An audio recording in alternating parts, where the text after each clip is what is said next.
Chapter 3 Prankster's Paradise. Somewhere in an amusement park by the sea, a large birdcage was hanging with a puppet trapped inside, except it wasn't truly a puppet at all, but a boy. A cricket dressed as a gentleman in a tuxedo and top hat with an umbrella in hand peered into the cage and scolded the wooden puppet, who had been given life. "Shame on you, Pinocchio, playing hooky and goofing off in a place like this." "I'm sorry, Jiminy. I was going to school till I met somebody. Yeah, two big monsters with big green eyes." As Pinocchio tried to demonstrate just how big the monsters were with his hands, his nose grew a tiny bit longer. "Oh, you don't say. And then what happened?" They tied me in a big sack." As the boy gestured, his nose grew even more. It was pretty long by now. "Sounds like you were horsing around." "But I snuck off when they weren't looking." This time, Pinocchio's nose shot all the way out of the cage and started blooming. "My nose! What's happened?" "There, you see where all those tall tales will get ya?" Jiminy said from atop the flowering branch. Just then, a star glimmered in the night sky. "Hey, look at that!" Pinocchio cried. "That star again! The blue fairy!" The brilliantly twinkling star seemed to draw closer until its light took form of a fairy dressed in blue. "Why, Pinocchio, what has happened to your nose?" Perhaps you haven't been telling the truth, Pinocchio." The blue fairy gently chided the speechless boy. "Sir Jiminy?" "Well, you see, Your Honor, Miss Fairy." The fairy's gaze made the cricket nervous. He had been instructed to give the boy a good heart, and this present state of affairs didn't reflect very well on his performance. "Oh, please help me," Pinocchio chided with her. "I'm awful sorry." "You see, Pinocchio, a lie keeps growing and growing until it's as plain as the nose on your face," she admonished, still soft and gentle. "I'll never lie again. Honest, I won't." "I'll forgive you this once, but remember, a boy who won't be good might just as well be made of wood." "We'll be good, won't we?" said Jiminy, turning back to Pinocchio as the boy started to say the same thing. "Very well, but this is the last time I can help you." With a wave of her wand, the blue fairy returned Pinocchio's nose to its normal size at last. Riku instantly recognized the place where he'd landed. "This is..." The ceiling was ribbed with what looked like bones, and water had collected on the floor in the pool where the scattered remnants of a small boat, scraps of wood, barrels, and other broken pieces of flotsam that must have washed in from somewhere. "Pinocchio! Son! Where have you run off to?" An old man shouted. Riku knew that voice too. It was Geppetto's. That settled it. Riku was inside Monstro's mouth. Spotting Geppetto on the deck of the wrecked boat, Riku called out to him. "What's the matter?" The old man with the white mustache and bifocals was holding his head in his hands. "Huh?" he asked, looking up. "Goodness, who are you?" "Riku." "Oh, Riku, you poor lad. Seems you were swallowed up by Monstro, just like the rest of us.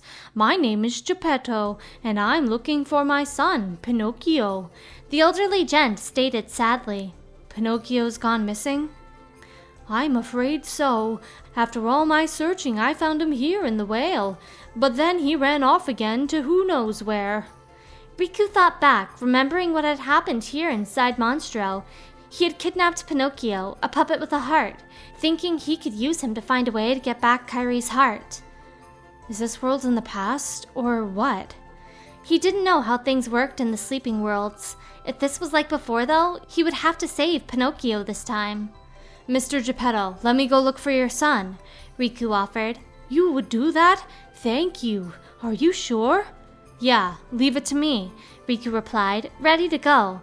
That was when he heard another voice he knew. "Did you say you were really going to help us find Pinocchio?" "Jiminy?" That voice was Jiminy's, no question. The cricket looked quizzically up at Riku. "Huh, that's right. Name's Jiminy, Jiminy Cricket. But shucks, have we met?" "No. Never mind." Jiminy seemed confused when Riku brushed off his question. But he didn't press the matter. If you say so. Anyway, Pinocchio comes first." "Right. Any idea where he went?" Jiminy would probably know something. "Well, I'm almost certain he wandered off with a stranger." Can you describe him? I remember he was dressed in a black coat. Riku's expression darkened. On this journey, he'd started to associate the black coat with one person, the boy with the silver hair. Thanks. When Riku turned to leave, Jiminy hopped onto his shoulder. Huh? Well, I'm going with ya. Pinocchio's gonna need his conscience, and that's where I come in. Uh-huh. Well, that's good to hear. Riku smiled a little at the cricket. But you should hide in my pocket if we run into trouble. If you insist. Jiminy dove into Riku's pocket. With that, Riku proceeded from Monstro's mouth to his gullet. Komoribat and Meow Wow were with him. The undulating, brightly colored walls inside the whale also brought back memories. The Dream Eaters were still showing up, but Riku dispatched them as he hurried along. Next came the stomach. Unlike before, the whale's belly was like a strange green swamp. Ow! When Riku stepped into the liquid, he felt a jolt of stinging pain. This was probably Monstro's digestive fluid. Wanna give me a hand? Komoribat replied. Riku took hold of the spirit's legs and crossed over the acid, while Meow Wow deftly hopped across the bog below. He's a helpful little fella, isn't he? Jiminy poked his head out from Riku's pocket. Careful, you really don't want to fall. As small as little Jiminy was, that swamp would swallow him up whole. And that would be the end of his story. Whoa, that was a close one. The cricket clamped his top hat down and burrowed back into the pocket. Once he'd reached the other side with a leg from Komoribat, Riku continued even deeper inside. Suddenly, Jiminy leaped down from Riku's pocket and let out a shout even before Riku could. Pinocchio! The boy was following the young man in the black coat. Jiminy! He shouted over his shoulder. Let him go now! Riku shouted. The young man nudged Pinocchio's back with a hand, urging him forward. The boy and Jiminy ran to each other. Thank goodness! Jiminy sighed. Are you all right? Riku and I looked for you everywhere. Uh-huh, I'm just fine. Pinocchio's face fell. Sorry, Jiminy. I messed up real bad. You and Father must have been so worried about me. Jiminy smiled at the sincere apology. Why, Pinocchio, I think you just might be finally starting to learn. His eyes were welling with joyful tears. Satisfied that both of them were safe, Riku approached the person in the black coat. Who are you? Instead of replying, the stranger removed his hood. Me? The face beneath the hood was none other than his own. The Riku in the black coat opened the corridor of darkness behind him and vanished into it. Riku tried to chase him down, but he knew he wouldn't make it in time. He watched his hand reach out after him and hover in the air for a moment. As I live and breathe, Jiminy exclaimed nervously. He'd seen the whole thing. That was my dark side. I gave in to the darkness once, and ever since, it's chased me around in one form or another. The seeker of darkness who stole my body, a puppet replica of the shadows in my heart. And now, I'm facing me. Riku recalled the other version of himself he had met on a previous journey. Have I really conquered the darkness within me? Your dark side? Jiminy asked. Pinocchio came alongside him and looked up. Gee, Riku, don't you have a Jiminy like I do? He's my conscience. He taught me all kinds of important stuff. Maybe you just need somebody to show you what's right and wrong. Jiminy hopped onto Pinocchio's shoulder as he looked into Riku's face. Sure, you can't shoulder all your problems alone, you know. You must have somebody, a friend you can talk to. The cricket's question made Riku think of Sora. Of course, Riku couldn't tell him everything, but Sora was still a friend with a special place in his heart. Yeah, actually I do.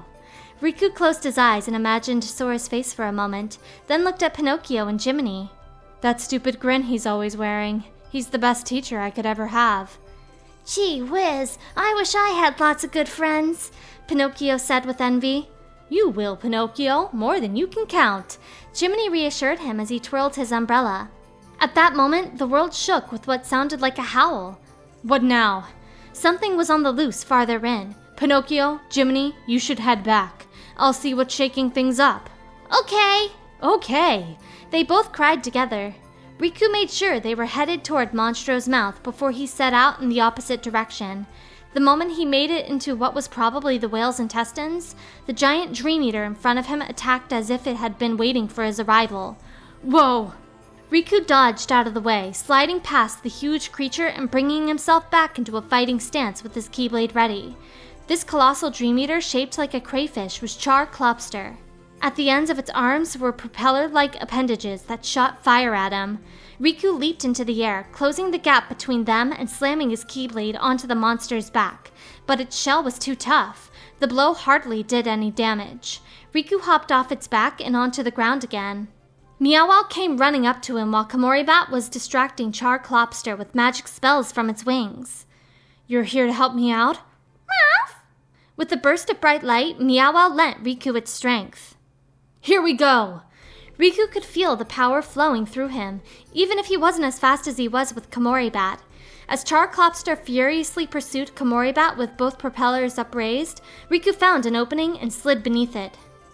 Once he was there, he swung with his keyblade in a flash. Just as he thought, the nightmare's underbelly was much softer than its back. With Char Klopster stunned, Riku went after its head with blow after blow. The Dream Eater leaped upward in an attempt to escape the onslaught and clung to the ceiling. Ugh! That was when Riku's link with Meow ran out. Exhausted, the spirit lay down flat on the floor and rested. "Thanks." As if it had been waiting for its big moment, Komori-Bat fluttered in circles around Riku's head. When it had Riku's attention, it flew off to a strange protrusion and began to weave circles in the air around it. Avoiding the fiery assault Char Klopster blasted down from overhead, Riku rushed over to the protrusion and struck it with his keyblade, and the world flipped upside down. Meow fell toward what had been the ceiling, bouncing slightly as it landed. Meow! Komori-Bat and Riku were fine, one having wings and the other landing deftly. So that protrusion was a switch for flipping what was up and down. A pleased Komori-Bat did a circuit of Riku's head, then flew off to cast more magic at Char Klopster. "Take a breather," Riku told the tuckered-out Meow and then dashed after Komori-Bat toward the monster. Then, with a great jump, he brought his keyblade down on Char Klopster's head. Riku could feel a sound impact in his arms. The Dream Eater then fell still and faded away. "That should do it!" Riku landed and watched until the Char Klopster had vanished entirely. "Are Pinocchio and the others safe?" He murmured, then ran toward Monstro's mouth. Pinocchio rushed over to Geppetto. The old man spread his arms and took the boy in an embrace, both of them overjoyed. Had Pinocchio actually been reunited with Geppetto back then? Riku and Sora had crossed paths in this world during their first journey, only to separate again. "This world was reborn as a dream, and it's like the past is coming to life again too. I feel like I've atoned for the awful things I did back then, but that's just a dream of my own. My guilt hasn't been erased." He remembered what Yen Sid had said. "The world was freed from darkness, but has yet to wake from it." Meaning, this world was trapped within a never-ending dream. Were those wishes that hadn't come true before now being granted here with this dream? Just then, the keyhole leading to the next world rose up before Riku. He held up his keyblade, opened the door, and proceeded to the realm that lay beyond.